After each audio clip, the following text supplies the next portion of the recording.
Ladies and gentlemen, welcome to Temi Talks Live here on the Wavy Baller Hub. If this is your first time watching, make sure to hit that like button, hit the subscribe button, and follow the movement that is the Wavy Baller Hub. One more day before our match versus Brentford. We've done a lot of videos this week, talked about a lot of different transfer news, talked about tactics, did a match preview yesterday. So if you haven't seen that, check it out. It was with Charlie, aka Threadman Chaza. So make sure to have a look at that. But we're having another just latest transfer news discussion. A lot to talk about. A lot of fun things to go over, man. It's going to be an interesting one. Honestly, it's going to be a really interesting one. We have a Michael Knighton bid potentially, or a Michael Knighton consortium bid, and a Rashford going to PSG. A lot of weird stuff, man. A lot of weird stuff. But I have a great guest with me, man. Really excited for this one. I think this is his first time on my channel. Really good content creator. Met him on All for United. He's still on All for United, doing great things over there. So much love to that channel. I'm gonna bring my guy James in, man. James, the young killer right here, man. How you doing, bro? I'm good. Appreciate you having me on. That's quite the intro, wasn't it? Yeah, man. I try to hype you guys up as much as possible. And as I always say, I bring no one on my channel who I don't have real respect for when it comes to football knowledge. So hopefully you can share some of your knowledge with us today, man. Let's get started. Let's get right into it, man. Obviously over the past during this week, a lot of conversation has come about because Michael Knighton held an interview with somebody. I don't know exactly who, talking about potentially doing a quote unquote hostile bid takeover, which was an interesting way to phrase it. But I guess he's building up a consortium that would be able to make a competitive bid for Manchester United. I think it made a lot of fans interested and excited. I don't know how I feel about it right now. I have some thoughts, but I want to get your thoughts first. What are your initial thoughts on this this Michael Knighton consortium bid and quote unquote hostile bid? I mean, the idea of it is really exciting, isn't it? That getting someone who seems to genuinely love Manchester United. I know part of their consortium are like die-hard Man United fans, which is good. It would be nice to have owners who have an interest in the club and care about the club, because I don't think the Glazers do at all, do they? But I mean, it's been going on that long with the Glazers now. They seem that set in their ways. United are making them that much money that it just seems impossible to even comprehend a takeover. I mean, it's all well and good putting a bid to them, but it doesn't feel like they'd ever accept it. I mean, why would they give up their cash cow? I mean, they're getting a lot of backlash from people in England, but Right. if they're over in the States, then they can turn a blind eye to it. They're still making money off the club regardless. I mean, Right. all the boycotts in the world from fans, realistically, if you this size, the scale of the money that's being dealt with at Old Trafford, it's not going to make too much difference to them. So I don't want to put a downer on it. It's a very exciting development, but I'm sort of pessimistic towards it in that it just doesn't quite feel real yet. Yeah, and that's how I share that same sentiment. I think me and Neil had this discussion, right? There's been protests. There was protests last weekend in the ground, outside of the grounds. Granted, they were peaceful protests, which is always what we want. But at the same time, how effective is it really? Like, we're working class people, and the money that is on the table here for quote unquote Glazers selling the club, I think the starting point would have to be £5 billion, right? That's the starting point for a club that's Manchester United. We're a sleeping giant now, and I hate to use that term. I used it, what was it, Wednesday with Neil. We are a sleeping giant now. So the Glazers aren't going to sell for anything less than $5 billion, in my opinion. I can't remember exactly how much they bought it for. I think it was $2 billion they bought it for. If I'm not, I can't remember the exact price. I can't remember the exact price, but they're making too much money off of the club, like you've already mentioned, right? It's not feasible to sell. This is business at the end of the day. I work in sales and I work in business. People don't sell things when they're making X amount of dollars off of it every year. They take money out of the club, and even as they've taken money out of the club, the club has still been able to spend financially with the likes of City, which is even crazy to think about. Over the past 10 years, we've spent the same amount of money pretty much as City has. It's just been poorly allocated, right? So there's tons and tons and tons of revenue generation that this club creates, right? We talk about protesting the grounds. If regular match going fans protested, right, the next week Old Trafford would just be filled up with international people from China, people from America, like me, people from wherever, right? And that's the real tricky thing about this. But it's an interesting one, man. I don't know how you feel about the protest too, just in general. Like, how effective are they really? What are they, how do they really make an impact? If we're being, I hate being negative, but it's just the reality of this, of the conversation of our club right now. Yeah, it's a conversation that's got to be had as well. I think it feels bad saying it because it shouldn't have to get to this point, but the only protest that has made any sort of murmuring so far is that one against Liverpool where the game got called off. Mm-hmm. The fans that were at the protest, all credit to them. I mean, it was what was needed, but it's not the way a protest should go, really. Barging onto the pitch and this, that, and the other. It was needed, but it wasn't necessarily, okay. But I think that's the only way. Tasteful, yeah. Yeah, I think that's the only way you can really get through to them. Get national. This wasn't just sports news at this point. This was first in line in mainstream news as well. This was before anything else. The biggest game in football, bar El Clasico, has just been called off because fans decided it wasn't on anymore. Right. I think that's protest-wise. That's all they can do is keep making themselves a nuisance in that sense. Obviously, where you stand morally and ethically on what's going on is sort of out the window at this point. But in reality, I think to get the Glazers out, it is going to take United to start finishing, say, 12th, 13th and lower in the table. They are going to have to become almost relegation threatened to the point where you'll have fans that are that disgruntled locally. They're just not going to turn up. As a United fan, I think if you start getting into a relegation scrap, which we're heading that way, we're closer to, it would take less of a progression to become a relegation team than it would for us to get back to the top at this point. And I think you've then got, we are a club that attracts people worldwide. That's such a brilliant thing about us. But, is there going to be that same desire for, say, an American, someone from India, someone from China to travel all that way to watch a team who's battling relegation? I don't think there is. So the stadium is then going to start emptying out. You're not going to have that same appeal. United are going to very quickly lose their reputation within the game. The money's going to fall then. And I think that's when the Glazers will sort of cut the losses. But as I said earlier, at this point, when there's still so much money to be made from this club, I just don't see anything really affecting it. Yeah. Like I said, I don't know if I don't think Michael Knighton on his own, right, could ever do something so big in terms of making a bid. I wonder who's backing him on the back end, what major billionaire he has in his pocket.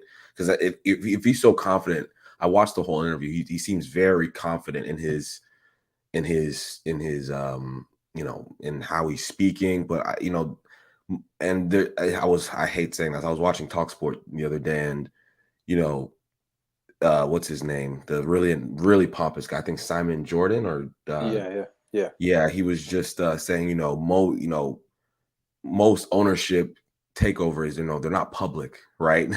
They're not a public thing. It just happens. You just wake up and it just happens, right? The Chelsea situation was kind of public because of the government and from the government's side of that, UK government side of that. But normally a takeover is kind of sly, it's kind of discreet. It's not like, oh, guess what, we're making a bid type of thing. That's not how it happened. Even in the States here, when ownership changes happen, it's very, very, very quick. And very, very subtle. So I'm very skeptical. I can't lie. But let's get into the latest transfer news. It's been a very, very disappointing transfer window to date. We're learning more and more things as the weeks come along of Ten Hag being essentially not getting his first choice targets right in the market. One of the latest discussions now is Ten Hag wants Ziyech as an alternative to Antony on that right-hand side.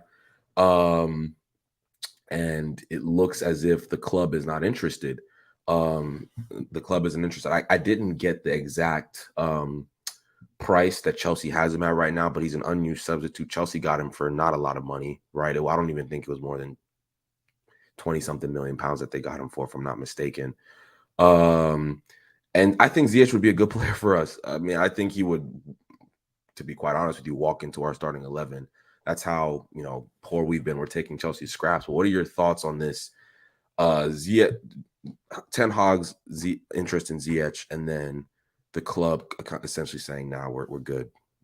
I think, don't get me wrong, Ziyech is a player that instantly improves the quality of this team, especially the way Ten Hag wants to play. We've not got a wealth of players that are good on the ball, good technically, that will play the short, quick passing that breaks teams apart in the way that Ten Hag wants to. So Ziyech improves that instantly, don't get me wrong. But I just worry that, he's proven at Chelsea, it doesn't seem to be clicking for him in England. I don't know whether it's the physicality of the game, the pace of the game, or what. He was an unbelievable player at Ajax, but it just hasn't worked at Chelsea for whatever reason. Now, they're a counter-attacking team. He's not a counter-attacting player, so it's understandable why it hasn't worked. And I think for £8 million that's being reported that it would take to get him, it seems like a no-brainer. But I also have the worry that, are we just stockpiling players that aren't going to get us to the Man City, Liverpool level?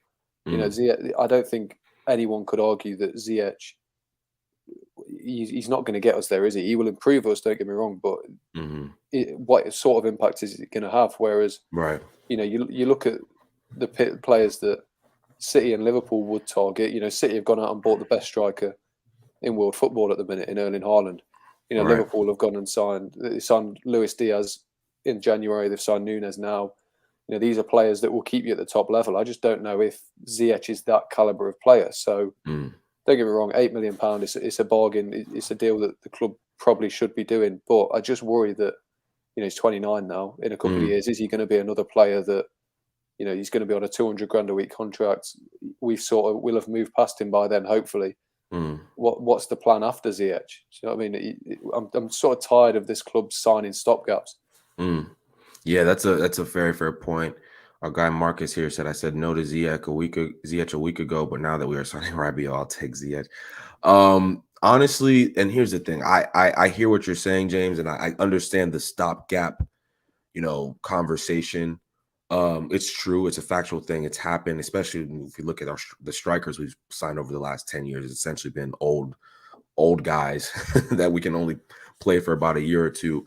But in this situation, I feel like, because we finished with 58 points last season, like I need us to remember this, like, just fans who are watching, like, we finished the lowest we have ever finished in the Premier League era. Like, we are at the bottom technically for Manchester United.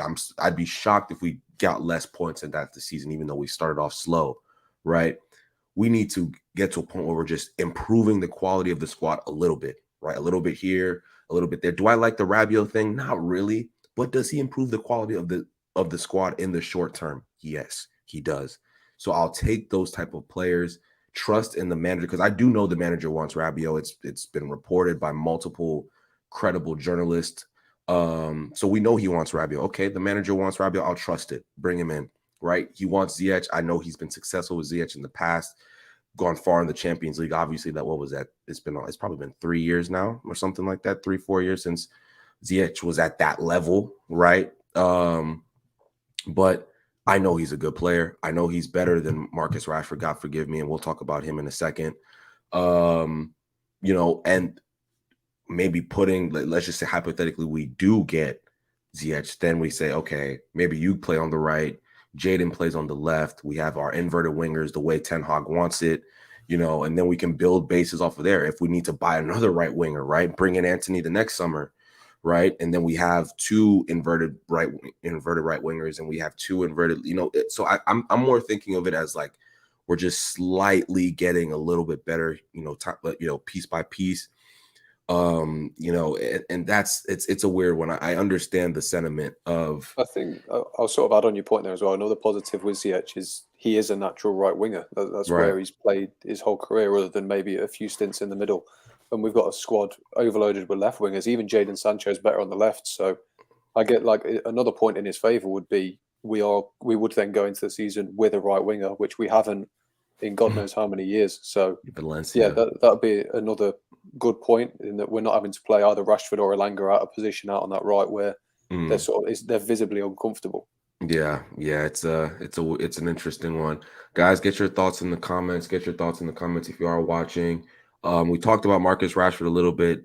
According to L'Equipe, there's an interest from PSG in Marcus Rashford.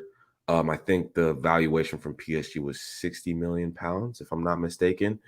And then I saw, I don't know how true this is, but apparently we value Marcus Rashford at 120 million euros, which is just absolutely nonsense.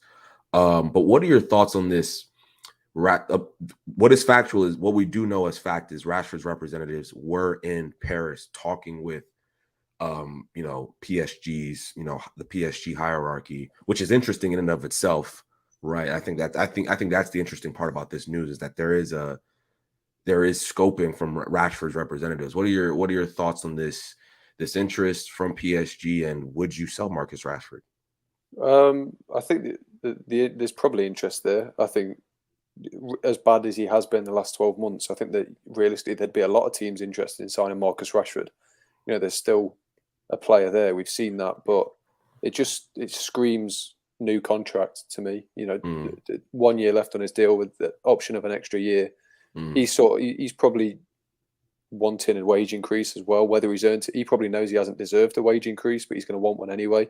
So I think realistically, his representative's going to Paris. I don't think he wants to. I don't think he's desperate to move to Paris in any way. I think his representative's going over there, sort of seeing what sort of offers they'd make if they were to go for Rashford wage-wise. They can then relay that back to United and say, if I go to Paris, I'm going to be earning this much. But Paris are never stingy. PSG are never stingy on wages either, are they? Right. So he'd be getting a big offer from Paris that can get taken back to United. They'll go, well, if you don't offer us this much, there's a club that's willing to offer us this much. So if you don't want to lose him, then pay it in the sense. United are firm in their stance that they don't want to sell him, if we're to believe reports as well, which is understandable. I don't think United should want to sell Marcus Rashford after a bad 12 months. I mean, don't get me wrong, he's been dreadful the last 12 months, but it's very obvious there's still a player there. He's under the first coach really in a long time that can improve him as a player. Yeah. I think Ollie got the best out of him for his skill set, but I don't think he was ever going to improve Marcus Rashford in that sense. So that I don't see him leaving Old Trafford. I just think it's almost definitely about getting as much money out of the next contract extension as he can, given the season he's just had. Right. Because at the minute he has no leverage, does he? No, he has zero. That's 100. I can't disagree with the contractual side of things, in terms of trying to find a way to leverage Manchester United. And Manchester United are stupid. They've done this before, with other players. Other players have, essentially marketed themselves to other teams, and then they've levied big contracts out, right? Like I remember we gave Brandon Williams, for his level, a big contract. Like, it's just, and it becomes so difficult to get rid of these players.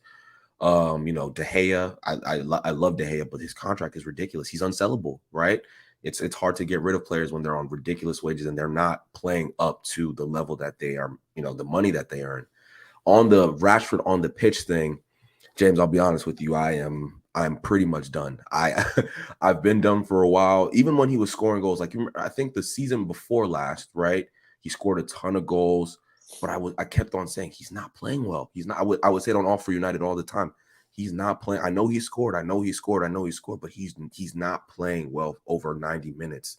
And I think last season, I think his ego was up here, up sky high. He'd scored a ton of goals the 2 seasons prior.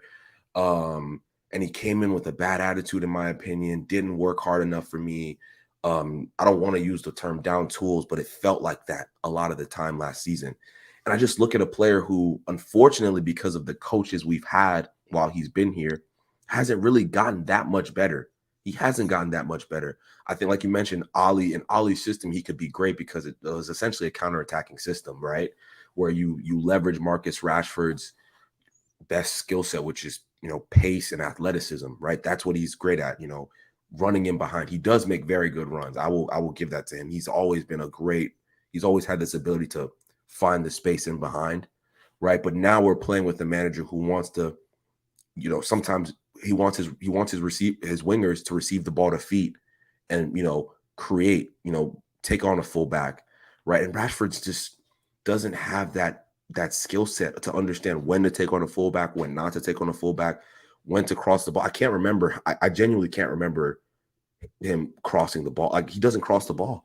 He doesn't put the ball into the box as a winger. That's a problem for me, right? And these are some of the things that I have issues with. And I don't know, at the age he's at, right, how much better does a person get from the age of 24 on? Like, how much better was Wayne Rooney from 24-year-old Wayne Rooney to 27, 28-year-old? That's probably the same player, right? But it's just different statistical numbers over time, right? I don't think players get that much better once they hit the age of 25. You might have the odd late bloomer like a Jamie Vardy or a Dusan Tadic or somebody like that, but on the average, Haaland in a year or two is going to be the finished article, right? Mbappe is going to be the finished article in a year or two, and I just can't see Marcus Rashford getting that much better. Yeah, I think you spot on in that. I think especially with players like Rashford that are reliant on this explosive speed, they're almost at their peak at 21, aren't they? Sort of. Yeah, We've seen, like you said, with Kylian Mbappe and Erling Haaland, they're probably close to how they will be for the rest of their career. They're already world-class players. But I think with Rashford, like you were saying, when he was scoring but not playing well, I think that was indicative of everyone in that final season under Ole. I think as a team, you would never watch a game and think, God, United have played really well here. you're But right. we'd still be winning. You'd have players like Fernandes, even now, you'd be scoring goals, but you'd still be frustrated watching him. Same with Edinson Cavani. He wouldn't really impact the game, but he'd be scoring goals for you. So I think that sense, those 2 years where he was scoring a lot of goals and still being frustrated, was sort of indicative of how United were playing under Ole at the time. Exactly. Whereas I think under Jose Mourinho, he wasn't scoring as much, but he looked a complete player. Rashford was, he had that running behind, but he could take it to feet. He would beat players. He was quite creative as well. I think his assist numbers were all right under Mourinho. So I think I'm only giving him the benefit of the doubt because Ten Hag is a coach. He improves players. There is a set system which would need Rashford to be a more complete player. Yeah. So I just think I'd give him. I've not lost all hope. Listen, the last 12 months have been very difficult with Rashford. I backed him to the hills, even when we were saying, the Rashford over Martial debates. I was always Rashford, but this last season's been incredibly hard to back him, and I, like you, have almost lost complete faith in him. But I'm willing to give him this year under Ten Hag. Yeah. See what he can do in that sense. See if he can get some confidence back, and I think there's still a player in there. But don't get me wrong, I'm very much in your camp of it's now or never. If he doesn't get it under Ten Hag, then I don't think we're going to see the player that we wanted to see a couple of years ago. Right. And it's, mind you, this is not a Rashford, witch hunt, because Rashford was one of my favorite players to watch, especially, I remember the interim period under Ollie, that first 6 months, he was absolutely electric. I'll never forget how he disrespected Nathan Ake, played a beautiful ball into the box for Pogba. Like, there's so many moments, right? Same thing with Martial. They've given us good moments. Like, both of those players, despite their ups and downs and the challenges they've had in the career, they've both given us electric moments. Martial gave us obviously the Liverpool debut, and then the Everton goal to get us to, or the goal against Everton to get us to a FA Cup final, right? Rashford gave us the PSG moment. A lot of late goals from Marcus Rashford. I remember one the season we got second against Wolves in the 90th minute that he scored. There's moments like, but we've just, these players, and I talked to Charlie. I don't know if you're familiar with Charlie, but yesterday he was just saying, I can't rely on Martial for a season, and that's just, and I'm a big fan. I can't rely on him for a season. Same way with Marcus Rashford. I just can't rely on him for a full season, and I don't know if Ten Hag will. I'm interested to see what our lineup will look like week 38. What is that lineup going to look like week 38? I think it's going to be drastically different. I'll be honest with you. We might see a lot of kids come in. We might finish 6th, 7th, but I would be okay with it if I see Ten Hag is actively just weeding players out from that first team that he's just done with. Okay, I'm done with this player. I'll play Garnacho, right, and just run with him, or I'll play, Jimmy Garner, whatever the case may be. But the challenge for Ten Hag, and we'll segue here, is that he's been struggling to get his first choice players in the door. Very similar to Van Gaal. I remember Van Gaal made a statement that I'm getting my fourth choice signings right now. These aren't the players I wanted. Apparently, there was an interest in Timo Werner. Timo Werner is now at Leipzig. There was an interest in Benjamin Sesko. Sesko is now at Leipzig. I think Ralf Rangnick recommended both of these players, and there's been nothing. What are your thoughts on what Ten Hag has to work with in this current situation? I have a thought on this and a comparison, but I want to hear your thoughts on how the Myrtle and Arnold, supposed to be new, fresh, how they've been working this summer. I think it's frustrating. It's always going to be frustrating. It goes back to the Glazers issue, doesn't it? Because I think Murto rightfully has got a bit of stick, but I mean, you look at the Frankie de Jong deal. He agreed a deal with Barcelona pretty quick. That deal's been in place for almost a month now. We've been sort of unlucky on that. But listen, it's incompetence. We're not used to it. We're used to it by now. It sort of just gets looked over. But I struggle to believe that Ten Hag genuinely wanted Timo Werner when you look at the strikers that his sort of game plan revolves around. Sebastian Haller last season, big tall striker.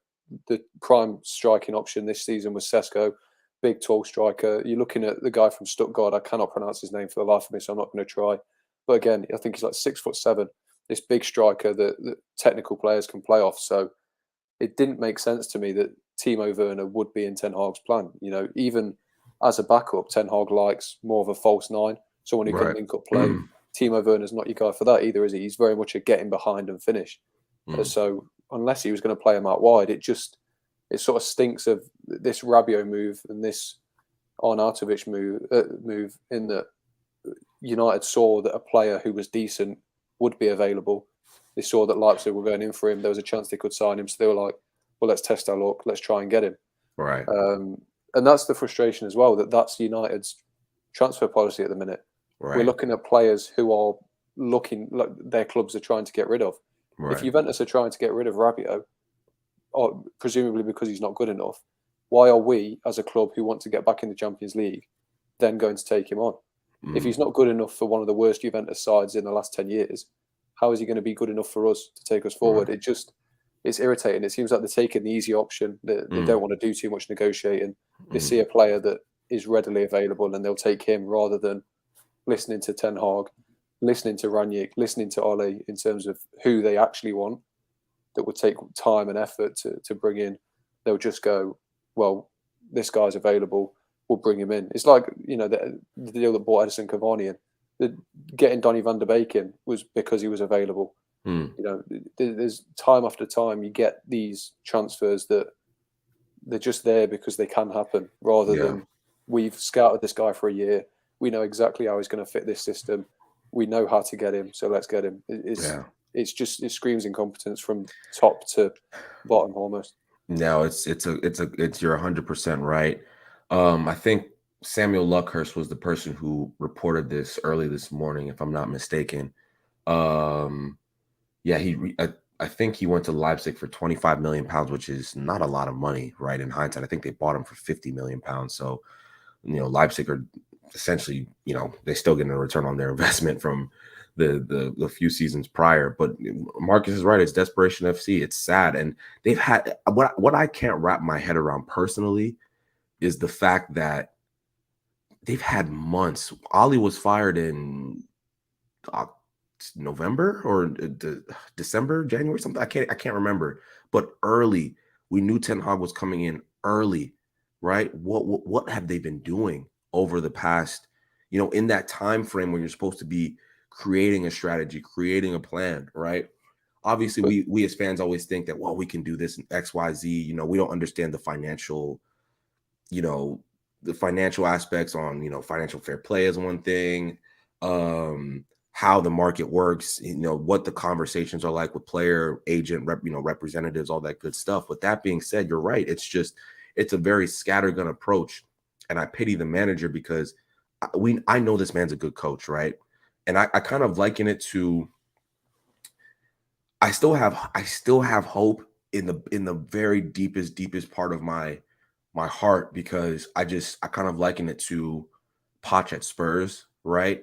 You know, Poch is very similar to Ten Hag for me, in the fact that at the time when Poch was at Spurs, Levy wasn't spending money like that. Levy really wasn't spending money. He was turning water into wine. What he did with Dele Alli, I mean, it's a miracle in hindsight, because now look at the player that he's turned into, right? And getting turning Kane into what he became. Obviously, Kane was a top talent in academy level, but still, took it to another level, right? And a lot of these players that were not deemed as world-class players, Son, right? Son was he was a big money signing for Spurs, right? I think it was 30 something million pounds, but who could have imagined Son would have turned into this, right? And I have the hope that the players, that these alternative options that Ten Hag is chasing, can, he's a great coach. Who would have thought Dusan Tadic would have been the player that he became, right? We saw him at Southampton, decent player, right? Decent player, but nowhere near what we thought. Sebastian Haller, how many goals did he score in in Champions League group stages last year in total? Who would have thought? Like, I watched Haller at West Ham. I thought he was awful. I thought he was absolutely awful. So there's this coach is obviously someone who can make players better. There is a lot less pressure at Ajax. Granted, that's fair, but that's my hope, is that this manager can take some of these players that are either seem like lost causes, or just young players, and turn them into something greater. Yeah, I agree. I think the only issue we have, comparing it to Poch, is you look at these players he brought in. Dele Alli came in as an 18-year-old. Son came in as a young, low 20-year-old. Kane was very young when he brought him in. You've got time to develop these players, whereas the players we're going for, Rabiot's 27, an injury hit 27 as well, so he's probably past his peak. Arnautovic, I know we're not going for him anymore, but 33. Ziyech, 29. Werner's getting to the wrong side of 25 now. These are players who, like we said with Rashford, they're at the age now where these are the players that they are.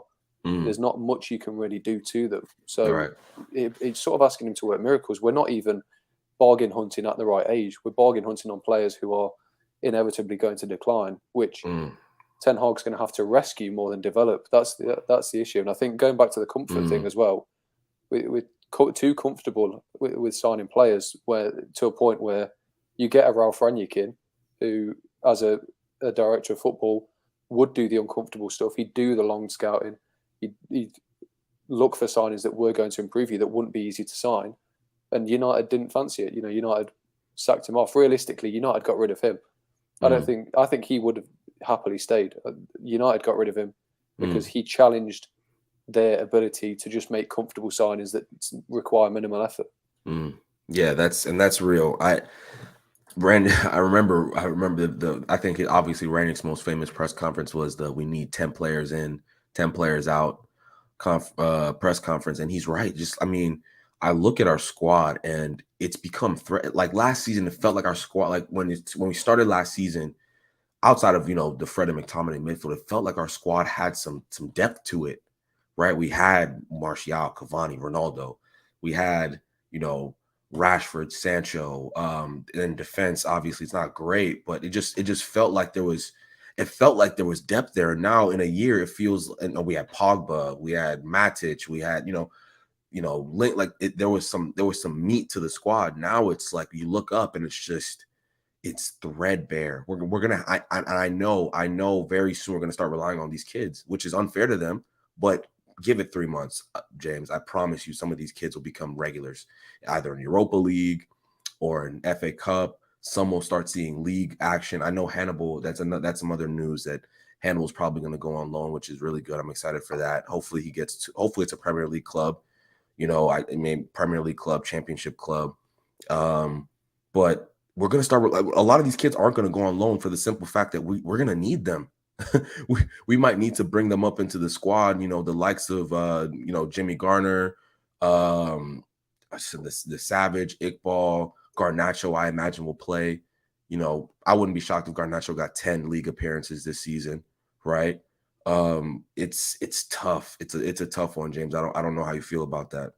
Yeah, I think we'll sort of kill two birds with one stone. If you wanted to talk about Hannibal, I think loans for these players are the best thing, not only for them to get experience, but to get away from this sort of shit show as it is. Right. Just they, raising players, like expecting players to come into this squad, which is unbelievably unbalanced. It's festering with deadwood. Mm, It's unfair on them. It's going to hinder them more than anything. mm, And not only introducing them, but expecting them to make an impact. Whereas right. you look at the way that City have done it, the way City raised Foden. He was in a Mm, squad alongside David Silva, alongside Aguero, alongside these unbelievable players that were challenging for titles that would mm, complement him, make mm, things comfortable for him, let him do what he needed to do. Whereas we bring Garnacho in now, we're desperately hoping that he scores a goal to rescue a game for us. mm. Now you've got players like Rashford when he first came in that thrived under that, but a lot of players you can't be expecting that of them. I mean, go back to when you were Garnacho's age. I know it's going to be a lot. Like if I go back a couple of years to when I was Garnacho's age, no chance I would even dare step Yeah. foot in Old Trafford. Never mind Yeah. shoulder the responsibility to carry Right. them forward in the league. Was It's he just 18? He's 18 now, yeah, I think. yeah. Just So turned 18 as well, so yeah, he's a it's baby. it's going to do them more harm than good mentally because so realistically they're not going to carry us. Mm, That's then going to seem disappointing to them. They're going to feel like they've failed. Morale's going to be low. mm, So, like Hannibal's going out on loan, Laird's going out on loan. Hopefully, Garner goes out on loan for his own good. mm. They just need to get away from it. They need to grow in peace, stay away from this club as much as you can, and come back. Hopefully, when we're in a bit of a Yeah. better position. And I feel bad because this is a group of academy kids. I haven't felt this way in a long time with the academy, but this is a group of academy kids that's really talented. Like there is evident talent in and if these academy kids were at City, right, or if these academy kids were at Liverpool, like I'm telling you, Klopp and Pep would find ways to leverage all of them, right? Whether it's through loans or through just playing with playing them in the squad, or keeping them in the squad, keeping them close to the squad. Um, you know, we have a ton of talent. Ethan Laird's talented. Hannibal, obviously, very crazy kid, but very talented. Garnacho has shown, like he might be the best. He might be the best of the bunch, right? But it's like you're saying, like I think Ten Hag at the end of the day will be the buffer. I think he will be the shield for these young players, right? I think he will be the one to kind of make the decisions on, how to bed them in and how to develop them.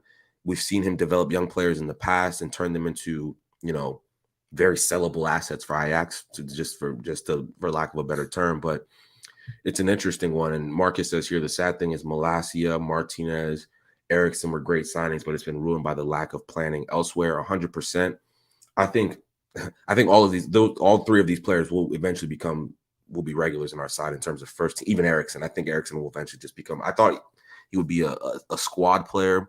No, he's too good to be on the bench because he will play. And it's sad because do you want a guy who's, I love Ericsson. He's a talented player, but to ask him to do all of that, is borderline crazy. And I It's think you borderline crazy. you look at two of those signings as well, and it goes back to what we were just talking about in terms of we signed Malacia once Leon had agreed a fee, once we knew that we could easily do a deal. Mm, That's when we signed him. It wasn't we're going after this guy, we're going to pay whatever it takes, this, that, and the other. And with Ericsson, there was no transfer, there was no club to negotiate with. He was an easy exactly. signing to secure. Right. Tottenham removed themselves from the race. It was us against Brentford, and it still took an effort. It still took ages to get him signed because it's just comfortable. The board won't go out of their way to sign a player. We've seen like Malacia and Ericsson, very good signings. That we've got lucky in terms Mm, of they were available comfortably, but they were signed because it was easy, and that's the whole right. problem.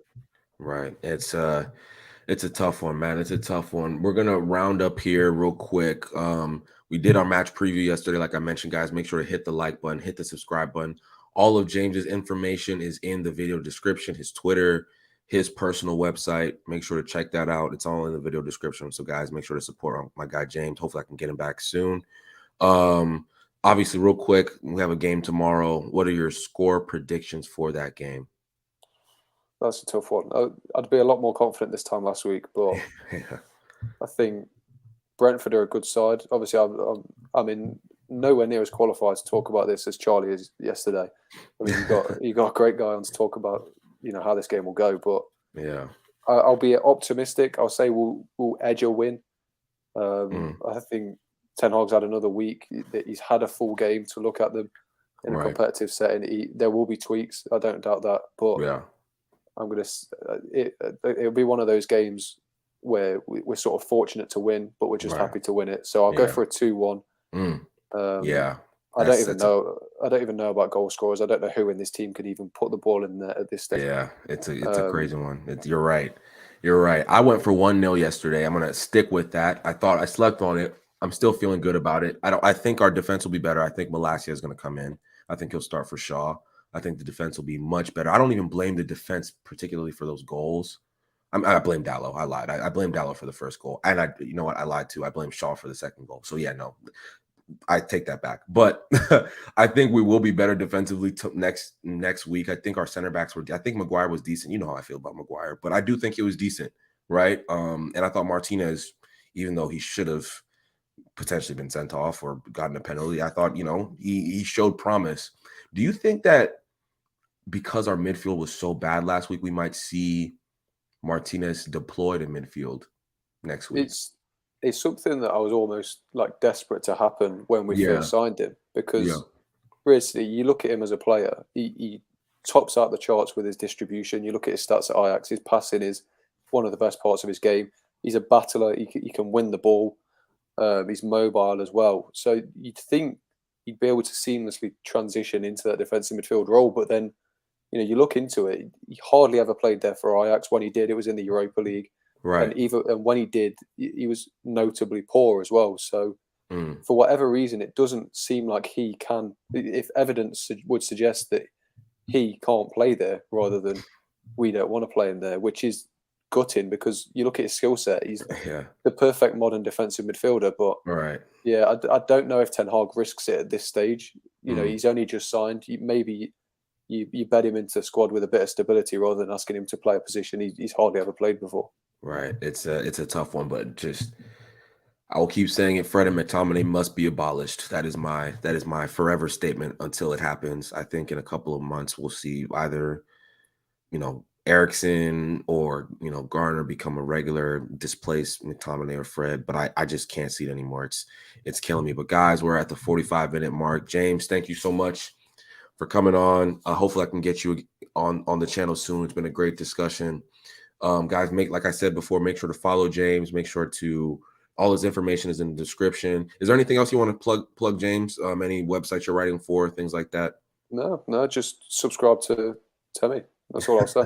I appreciate it, bro. Guys, we're almost to 300 subscribers. Make sure to hit the like button, hit the subscribe button, like I said, and I'll talk to you guys soon. Deuces.